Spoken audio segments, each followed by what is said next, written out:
Alright. Good evening, everybody. Dan here, and Carl is on his way in just a moment. Yeah, looks like everything's working just fine. So just click a little test here and there. Make sure you guys can see me, make sure you guys can hear me as well. So let me go ahead and take a look at who's online right now. ERSDDS, Marco 5, Rich 0MD, Toladib, and Toladib 1, Yeoman and Yeoman 1, and also a Ustreamer guest, actually a couple of you guys now, and you wonderful, wonderful lurkers that are out there watching us. Thank you again for joining us tonight. As you guys may have seen in the 90th, or may have not, in the 90th live broadcast that was this past week, we showed you guys how to go from a simple print to then doing multi-material prints. And, I'm sorry, multi-head prints. You guys can definitely do, using those particular steps, go to the point of actually using multiple materials if you so desire as well with your HYREL machine. So, good. Oh, thank you, ERSDDS. So, but I want to start off this cast by saying a couple of things about some questions we've been getting over this past week about the nozzles. And there's a little bit of an unusual issue right now with some of the nozzles. And the nozzles I'm talking about are with the Mark 1. So your filament extruders that you have right here, just starting off, this that everyone is pretty much has in their inventory right now is a 0.5 millimeter. It's actually just slightly larger than 0.5 millimeters on the actual nozzle tip. Now we have been testing, as you guys may or may not hear in the background over here, with a 0.35 nozzle. And because there are so many questions about that, what's the difference between a 3.5 and a 0.5 nozzle? Well, the actual diameter of your nozzle as the material comes out is a 0.35 millimeter, which is much smaller, which also gives you some unusual results. But if you try to slice with your slicer setup and your slicer recipes with 0.5 millimeters and you print, you're going to get something that's going to look like this, where it's not going to look all of that very nice, as you guys can see on the very top, and you're going to see that it looks like it's very, very thin. And that's because you've basically made sure that all the tracks that are going all the way around here are 0.5 millimeters instead of 0.35. Now the 0.35, we're still dialing it in for some of these other guys. There you go. So I slice this guy, reslice this guy, with just basically saying in the print settings and the printer settings, you can see the difference between a 0.5 and a 0.35 nozzle. Okay, when it comes to your slicer settings. So this was sliced with a 0.5 and this was sliced with a 0.35. Wow. So make sure that you update your slicer settings and slice to whatever extruder head nozzle that you actually have. Okay, and for those people who have also asked, in order to remove this, just basically get a quarter inch.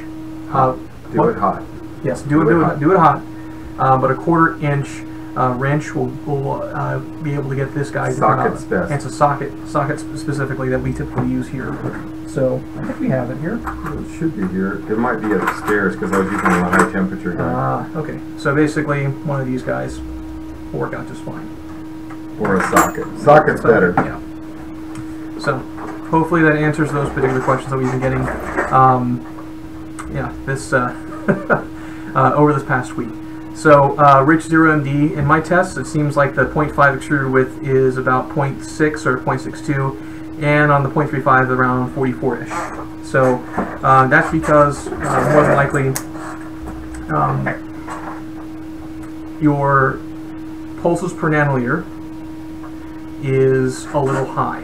So you can adjust those down as well, and you'll get exactly what you're looking for. So we usually go a little bit higher, and the reason why we usually go a little bit higher is because the material shrinks. It's just a fact. So just make sure that when you guys put this in there, that your pulses per nanoliter are right where you want it to be, and you can adjust this however you so desire. But I usually like to start off with a small quick print. It doesn't take too much material, and from there you can make your fine adjustments. So, okay. Welcome, Carl. Thank you, Master. Yeah. Wow, there's quite a lag. Yes. It's like almost a minute. Yep. So. But our words, are they lagging with the video? No. Thankfully, it doesn't. It will. At most, there will be at least half a second to a full second. at most from what I've seen so far. And yeah. So thank you, David. Never a dull moment. Are you able? Well, it looks like there's just a couple people on. Yeah, that's great. Yeah. You want to go ahead and hit? Can you pull up a camera like AmCap? Okay, guys, give me just 1 second. I'm going to work a little bit of my magic here, so the screen may look kind of weird just for a second. All right, in order for me to get the, in order for you to get this guy, where did you plug this guy into? Oh, okay, I didn't realize you had that guy. Right, you're streaming. Your last broadcast, the chat on the side is not readable. Oh, okay. Well, I'm streaming is supposed to be at 720p or 720i. That's a good question.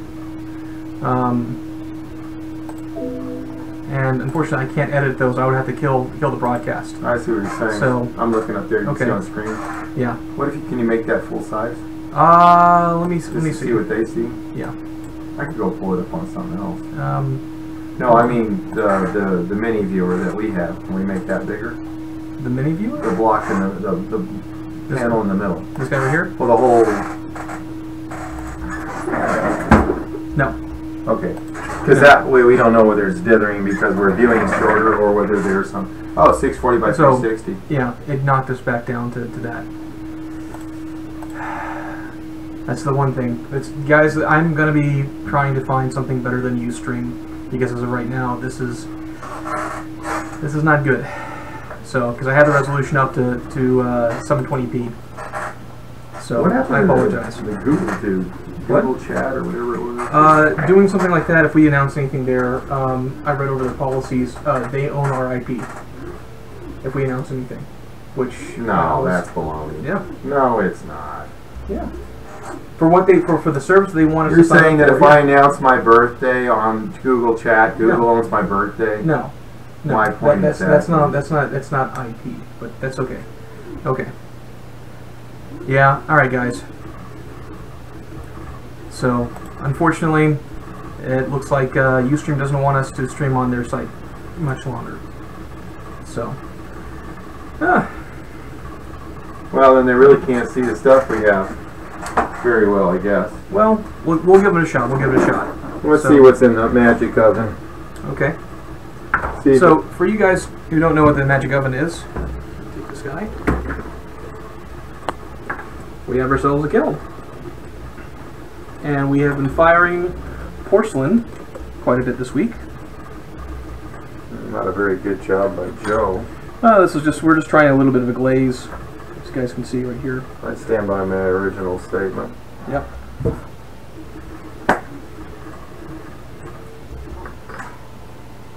So, well, it looks like the glaze did come out. You can see the reflection. Yeah, I wish you had done a more uniform job of painting it. It makes the good-looking print look bad. Yep. Okay. Can you hear this? Oh yeah, they can do it. Can you hear it ringing? Yep. So that's porcelain that we printed, and you can hear it's pretty solid. I haven't cracked it yet. Mm-hmm. And look how thin it is. Mm-hmm. So, after firing, this is quite impressive. It might even hold water. Oh yeah.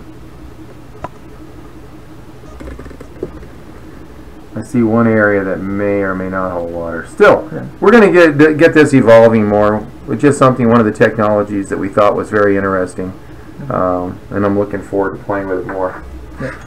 And Hildrick, we are already paying for the higher resolution, so I'll have to get back. I'll have to find out what's going on.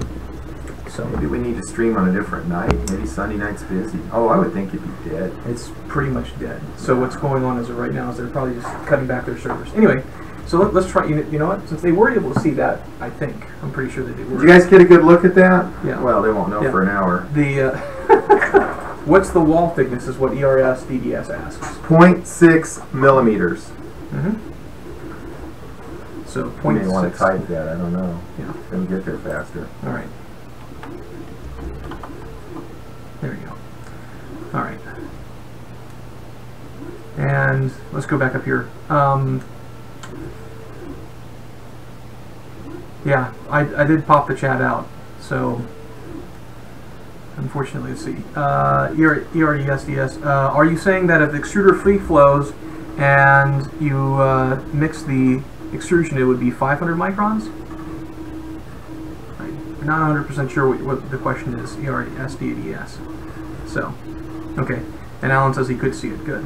Good. Okay. So, guys, let's just try this camera thing. Yeah. Give me a second. Well, before you do, yeah. We'll just see if they want to see it. Sure. These came in this week from China, and what they are is they are the circuit boards that allow us to. They're blanks, and as you can see, I've actually drilled a pattern into here, and I was going to show you guys just how precise a hole can drill. If you see the H on here, we're going to look at that with a microscope. Yep. So that you can see the quality of positioning. And not everybody makes circuit boards, obviously. A lot of people are just making stuff, but a lot of people that have our printer also like to make a circuit board now and then. Mm-hmm. And we thought we would pass this off to you. Yep. So, see you guys. Yeah. Don't worry, we're still here. It shows up as EHE camera. Yeah. There it is. Okay.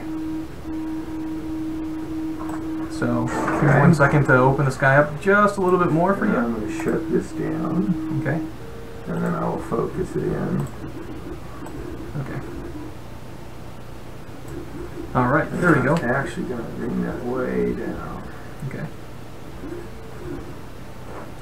ERSDDS 1 layer, 600 micron extrusion from the email. Actually, these guys, this guy right here in particular, was 200 microns in the Z, in your layer thickness, and 600 microns with the nozzle. So 0.6 millimeters with the nozzle. There you go. Now, oh, wow. What you're seeing on this pattern is reflections mostly. So the silver part around it. Mm-hmm. But if I come in like that, now you get a better idea. Oh yeah. Those are. You can grab some calipers? I already know what they are. Okay. No, I mean you just showed them. No, I can tell them what they are. Oh, okay. These holes are 0.35 millimeter holes, and they are on.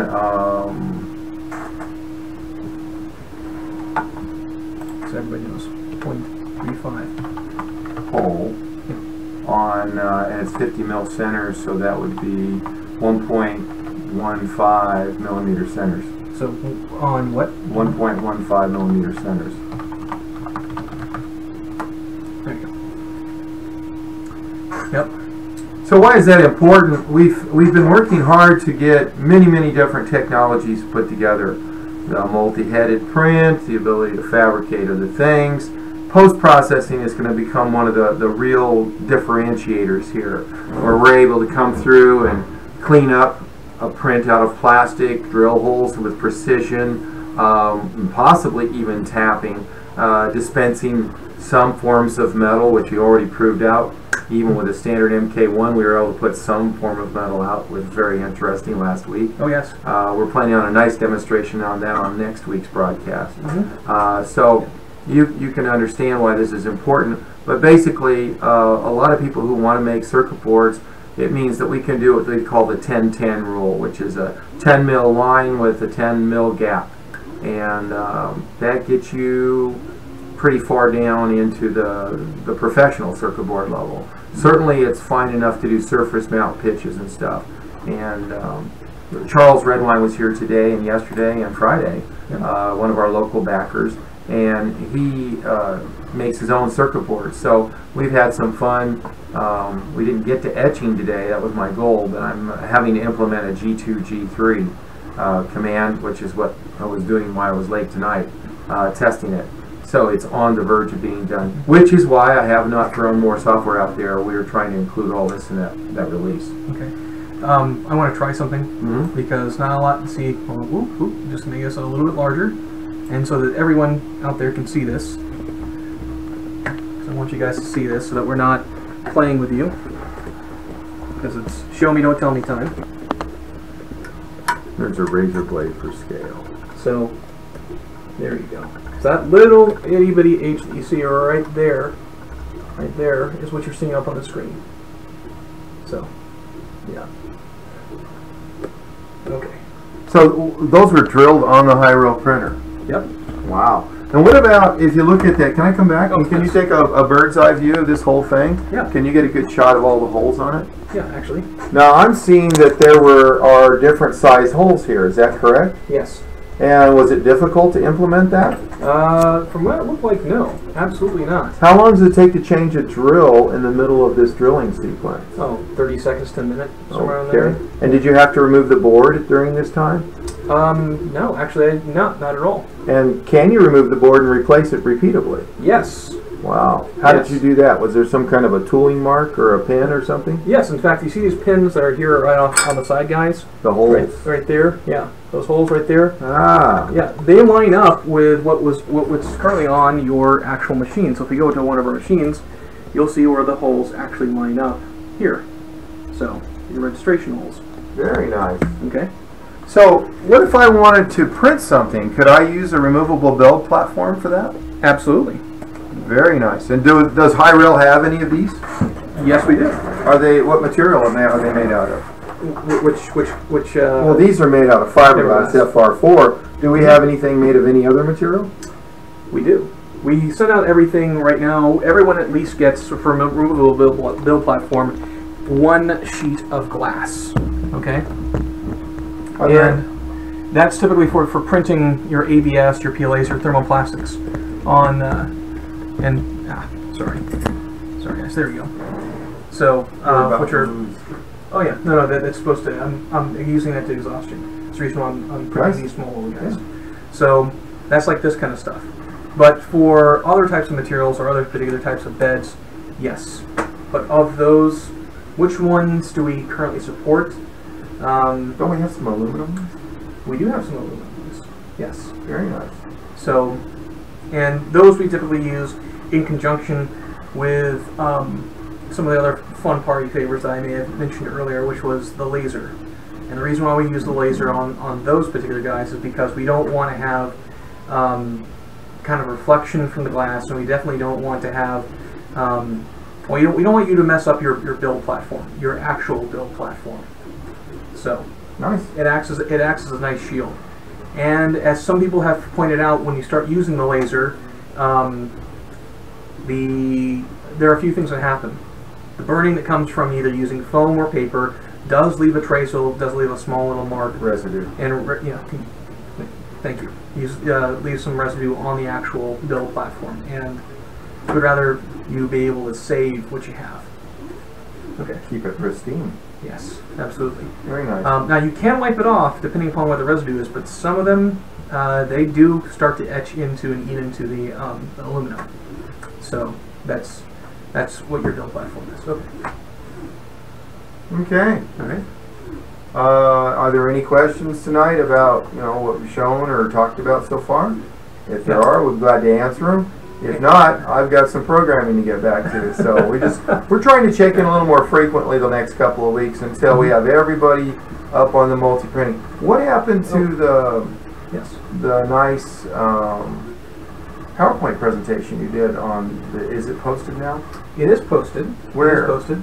For those people who have been asking, Dale has it up there. We've changed it a couple of times, and thankfully, because you guys were very kind enough to get me to edit the things that needed to be edited, I have those done, but I have not given them back to Davo because he wasn't here on Friday. So he'll be getting in them this coming Monday, and then that'll be reposted. So do they look on the .net side then? They do. HYREL3D.net, or is it HYRELLLC.net? It's HYREL3D.net. And is there a link on HYREL3D.com? There is not just yet. Okay, I'll get him to throw that on the front page. And we're working on that right now. So good. Yeah, use the backside of a tile for a laser as a build platform. Yes, and in fact, we've been testing and trying out pieces of tile as a build platform as well. But when we print with porcelain, we like to print on the tile. Yeah, and that way we can just drop it straight in the kiln. Mm-hmm. So this is your typical tile that you can find at like a Home Depot or a Lowe's or any one of your hardware stores. We tried to get a nice Spanish tile, but Home Depot doesn't carry them anymore. Especially not here in the South. So, which is kind of interesting. So I know you can still get them out in California, but of course, there's not really much you can't get in California. Eric's got a good question about making the glass platform register. You could have some holes blasted in it, but with the thermal coefficients of expansion, I'm not holding my breath as to how long it would last. You can justify it, so you could push it to the left. And it's possible if you had a long enough piece, then you could also use the right hand and put pins in there, so it'd be your left, and then take it back. I would just print on one of the aluminum removable build platforms. It works just as good as the glass for printing on. I do it all the time. Use the hairspray. It's great. So what's up with the .com site? Lots of trial and error kind of stuff as of right now. Trying to find someone who can do some web work for us. Otherwise, I'm going to be the one doing it. We have 3 different people trying to help us, and no one guy's able to take the whole project. Yeah, it's quite a bit right now. So, but it will be improving this year.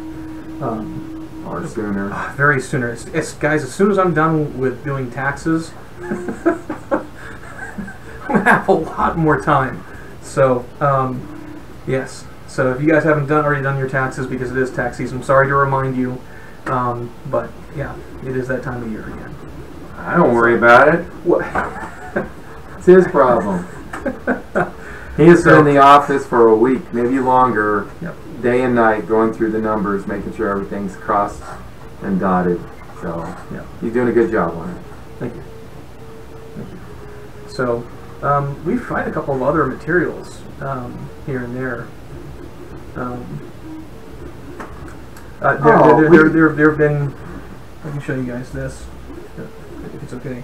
Can anybody guess what this material is? Because we did print it. This is the base to a. Of course, we broke it apart, but this is what's left. That should give you a small little hint as to what this material is. There you go. And we did fire it, which is one of the reasons why it looks like this. Well, it's copper. The thing of it is, we're learning more about the metals. It turns out with copper, it oxidizes, so you have to pack it in active charcoal. And so Hubert asked a good question. So the way it works is, I have a thin layer. It's about 4 or 5 millimeters thick of foam that we lay on the print build platform, and then we drop the circuit board on top of the foam. It's thicker than this. This is a different material. This is actually gasket material we're working with now. So, and then we have a little magnet that drops right on top of it and clamps it down. And on the other side, the same thing's true. So, you don't drill all the way through. You do all the way through this board, but you don't go in to actually touch the build platform. We zero the tip above it, and then you have no problems with it. So, that answers this question. So it's a good question. We thought of it. That's why we use the foam. That's standard. All the circuit board shops have a lot of material they put underneath, and they throw it away after they run through the drill cycles. But it's a spacer, so you don't drill into your bed. So good question. Very good question. Yeah, we have some software that we found that we're working with. We're having to modify it some. That takes the Gerbers in and creates the isolation code out. And there's 2 ways to do it. One's with a laser and etching, and with that one you're going to get finer lines. And the other way is just use the milling head with a V-bit, and it will actually cut out the copper for you, so you don't have to use any chemistry at all. But the geometries are not as fine. Probably 20 mil lines is the limit for that. So we'll see which one does what. Also, it's not as sophisticated because we're able to go ahead and expose different items at different times. So we should be able to give tin on the pads, and maybe even a flash gold and some stuff like that for fingers. I'm not going to waste a lot of time on it, but I have a couple of people that are going to take and evolve this technology until it has plate-through holes and a few other things, so that you can make a double-sided plate-through hole circuit board literally in a couple of hours from start to finish. And if you're ever in a development cycle and you need a board to test out, this can pay rich dividends. I mean, we were in a very interesting situation the last couple of weeks. So I'm happy to report that our tablet interface is finally working the way it's supposed to, and very happy with it. That's not the current version. No, but this is... so we'll be, actually, that's the other thing I gotta do. I go back up and issue those orders tonight. Yep. So this is what we had from before, guys. Yeah. So, cool. Yep. So those guys who, we haven't sent out any tablets yet, but everybody else... yes, actually I do. Yeah? No, you sent out the tablets. Maker. Oh, yes, okay. But that was the only one, right? They have 2 of ours? Oh. They're in the field for 4, 5, 6, 7 weeks now. No problems with them. We're having very good results. N2A's got one too. Okay.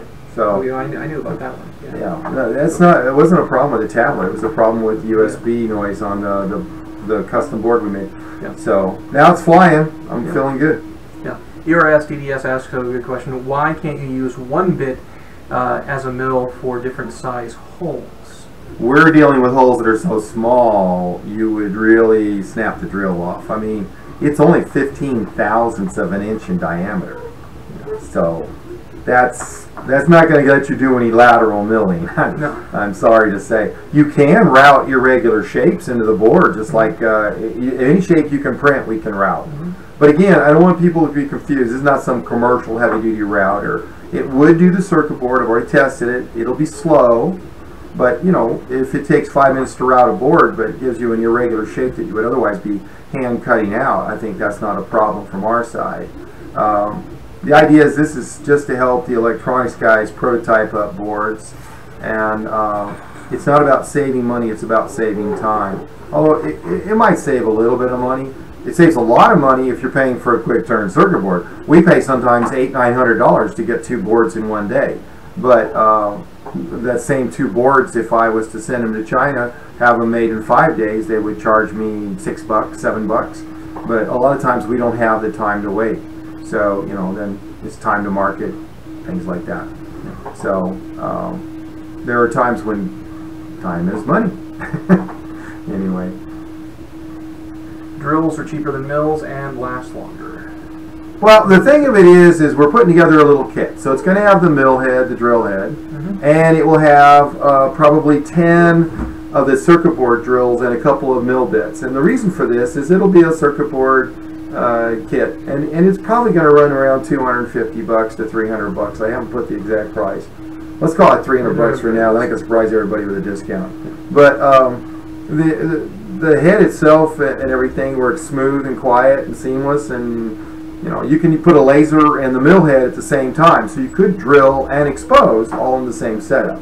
And you know, oh, very nice question. How do you produce the G-code to drill a board? Most circuit board packages have what they have as an export for the drill file.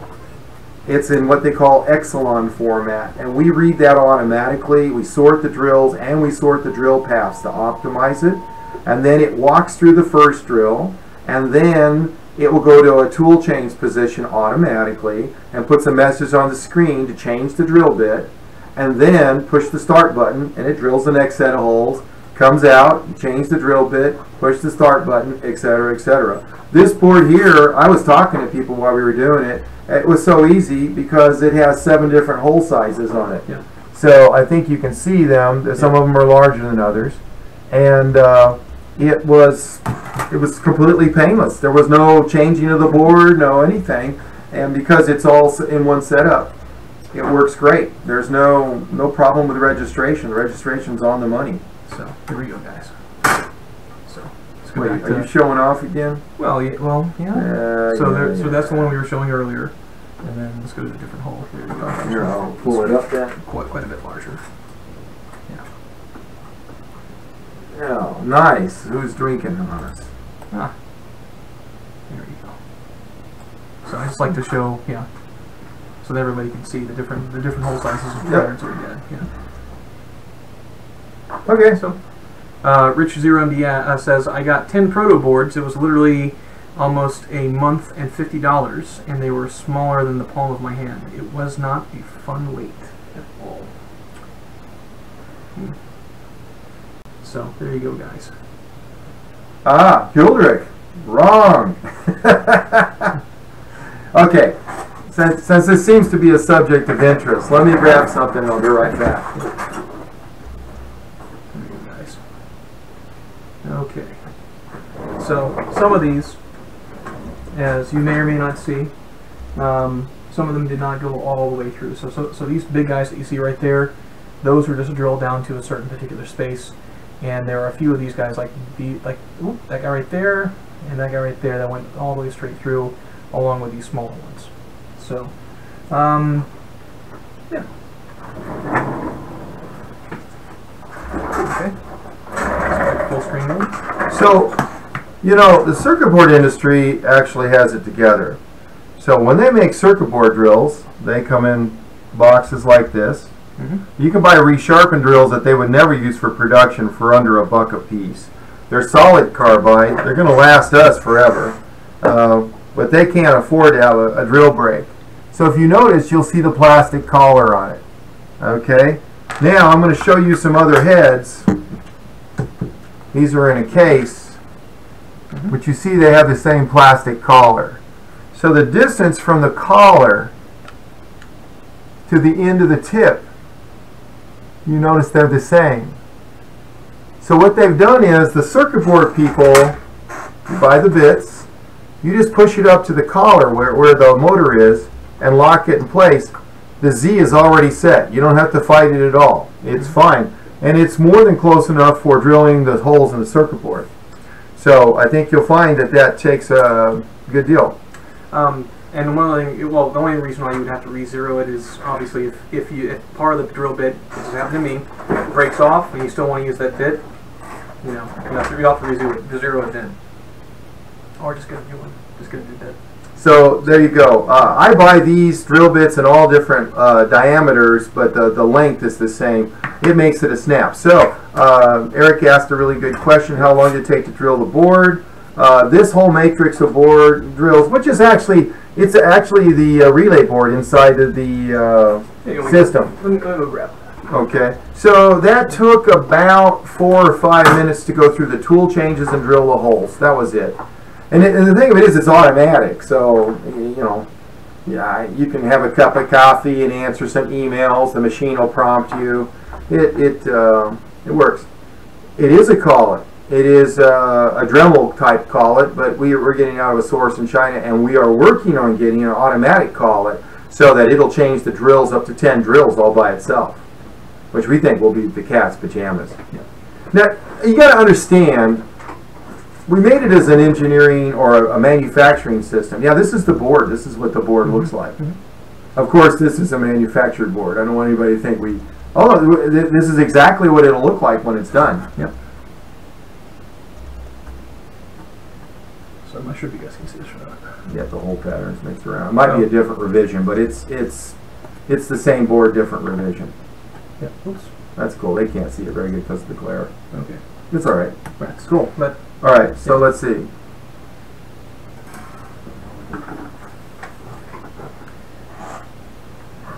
call it, yeah, not Jacob's tree. Right. Right. Yep. So yeah, we're having every day's an adventure. There's no question about that. And if Tway's watching this, we had a great time with you. We hope you come back soon. And I'm sending Hutch over to see you guys next to help you with your Kickstarter. I'm looking forward to it. So cool. ERSDDS asks, can you load multiple head positions with different size drills? You can, but because they're all fixed at the same time, you might run into the board. It would be a disaster. So we prefer to do it this way, where we would change the drills and have one head only. Yep. I like the way you think, but I'm going to do the turtle head FDM before I do the turtle head drill, because we are primarily a printer. So, but there's nothing stopping us from putting these things on little cam actions, and they can all be doing their thing. And to bring it to your point, this actually supports easily putting three of the drills and drilling 3 sets of circuit boards simultaneously, just the same way we print with 3 print heads simultaneously. So there is absolutely no reason why we would not be able to, do a small run of some even multiple of 2 or 3. circuit boards. That's actually common. If you go to a circuit board factory, they have sometimes 8 of these things going choo choo choo choo choo choo choo choo choo choo, and everyone's drilling a hole because it's step and repeat. Yeah. And it's pretty cool. Yeah, it's awesome. So yeah, we need more help. We do. Yeah. The problem is there's too much to do and not enough time to do it all. That's the truth. Actually, I got to tell you, once again, it's the people that we work with, the customers, or it's calling you guys a customer, I feel dirty. You know, it's the relationships. Some people are customers, but most of you guys have become friends. And I hate to say that. It always makes me cringe when someone doesn't know me and they say, "Oh, you're such a good friend." I go like, "Get me out of here." You know, I hope you guys understand that. But many of you are becoming friends. And so the intelligence in the collective community has been fun. Mm-hmm. David Gaipa keeps us cracking up when we really don't feel like being funny. In other words, you lift our day. Yeah. And Eric, I love the stuff you make me think about and the stuff you come up with. So keep doing it. Mm-hmm. So look at Yeoman.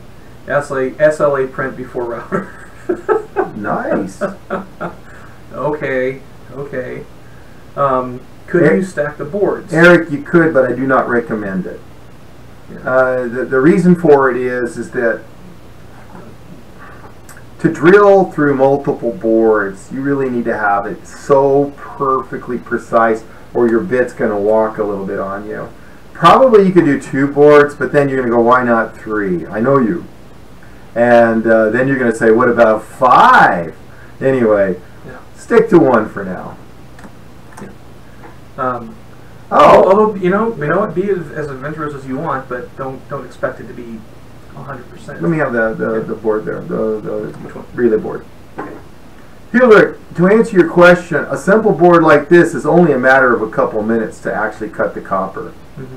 So it's not a big deal. Though it's not a function of time as much as it is a function of the feature size. So if you're going to look for a 0.5 millimeter line in space, you can mill that all day long, and we're trying to get it down to maybe a 0.4 millimeter line in space. But if you're going to go down to a 0.25 millimeter line in space, then we're thinking that we're going to end up doing it using a photographic or a laser process. The laser we've got, and we're going to try to prove it to everybody on one of the next things where we'll drill it and we'll lase it, and then we'll drill it and we'll route the copper too.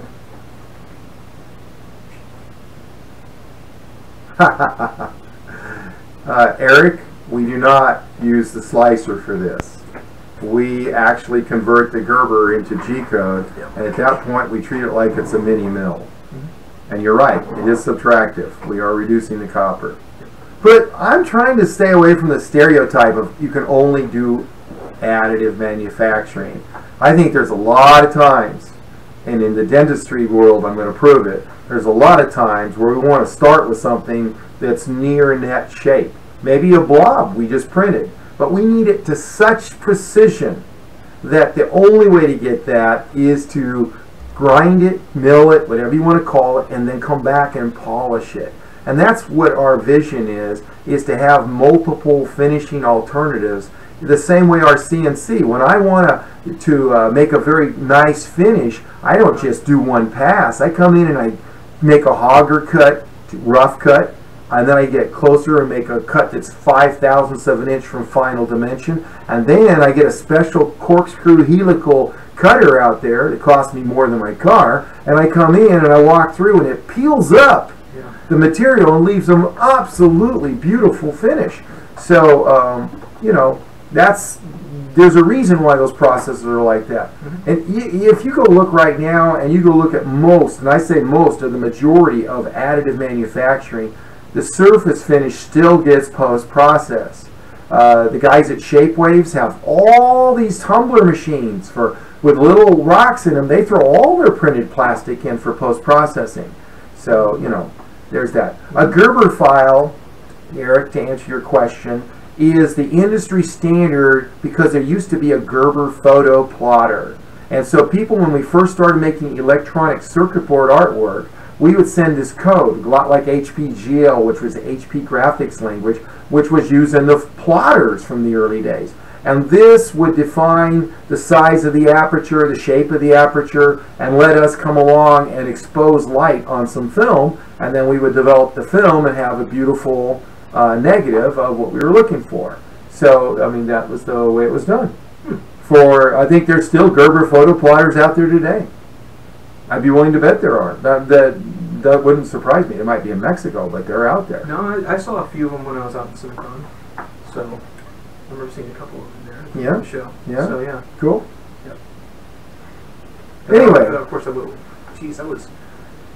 5 years ago. Yeah. Wow. Really back in the dark age. Yeah. Wow. You can remember that far back? Somehow, some way, yes. Nice. Must be having better vitamins than me. That's, you know. I'm having trouble remembering where I parked in the parking lot. There's only 6 spaces. I have vitamin QTC. Wow. Quick Trip coffee. Got it. So, yeah. Okay. Well, Yep. I think with everyone's permission, I'm going to cut it and go back to programming so I can release this software to you guys. And look on the HYREL3D.net. And also the Facebook page, and there will be an announcement and a link for you to download this. Yeah. There should have already been a link on the Facebook page, but that one might not be the one that's updated. So it'll be updated this week. So from all your feedback that you guys have been giving us, which has been fantastic. Thank you. Yeah. Eric, on closing on that comment, I'll answer it. Yes. So here's the deal. If you really want to mill, you need more mass. That's why we have a nice heavy milling head. So what I do is I get a 1/4 inch or 1/2 inch piece of aluminum, I drop it on the plate, and then I use that to help hold it steady.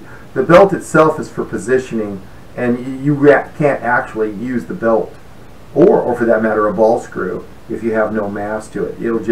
It will come out terrible. For the circuit boards, and for an extremely light cut, we could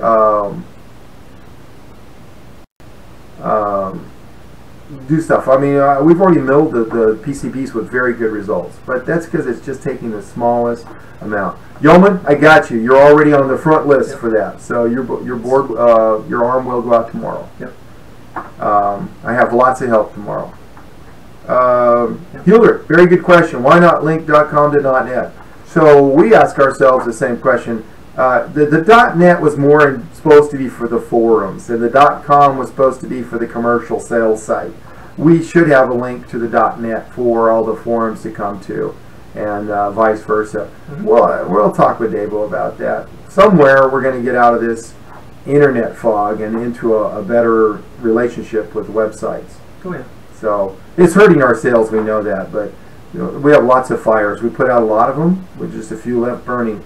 I think we'll be in a lot better position in the next 2 weeks. Oh, absolutely. Now that we're able to move the product again. Yep.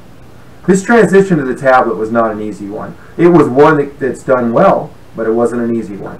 So God bless Micro Center and whoever made the Winbooks with 2 USB ports, but at the same time to make it so that it supports all retroactive systems. So anybody from day one is supported with this upgrade. It means that whoever bought a printer is good to go for as long as we can get tablets. Yep. And after that, we'll come up with some other solution. So. Good point. Yieldrick.com could have a sports section with all the forums, and yes. There is a problem with our .com hosting agent. They have a limit to our bandwidth, how much we can put up and take down, such as downloads. And we didn't realize it when we got them as our hosting site. We need to switch over to GoDaddy or someone like that doesn't put the limits on us. We're using a place called nohostingcheck.com or something like that, and they are not as customer oriented as we'd like them to be. I think that's a safe way to put it. Yep. So, but that's just another little fire, guys. We'll put out.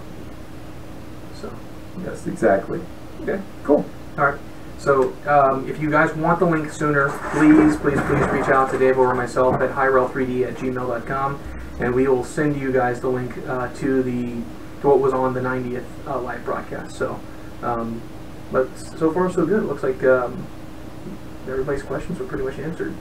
And that's, Nice. Oh no, oh please. Our computer just went to sleep. So, yeah. All right. Oh, Rich Zero MD is a web hosting provider. Oh, okay. Really? Well, we will need to talk. So, send me an email and offline and give me your rates. yeah, exactly. So, Cool. Thank you. All right, guys. Well, in that case, we're going to bid you guys good night. Thank you very much for tuning in. Next week might be really fun, so we're going to work hard, and we'll let you guys know on Friday if we're going to make the Sunday night broadcast. But right now, it's looking good. Yeah. Oh, we were waiting for the laser. Oh. You know what? Hold on. Let me. You want me to give you the link for the laser? Do you have the link for the laser? And is it ready?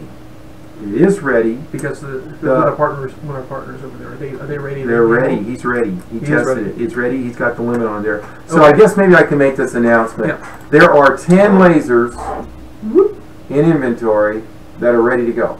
Yep. And so our partner in Shenzhen has everything put together, and they have a cart and everything. Yeah. So check. Let's just put it on the .net. We'll burst it out tomorrow on the .net site, so you guys can go have some place to go to snag them up. Well, so there'll only be 10. The next group after this will be 2 to 3 weeks later, because it takes time for them to order them, get them in. well, let me send it out to the chat, because these are the ones who typically want to use this, right? I don't have the exact link for you. Oh, okay. That's the problem. It's on my QQ. Ah, I got it. And I can't bring it back up yet. So I understand. Okay. that's what's going on. Sorry, guys. All right. So All right. we'll bid you adieu. Yep. Thanks for coming. Mm-hmm. We'll talk to you guys soon. Check out the .net site for all the links. All right. Good night, guys. Bye-bye.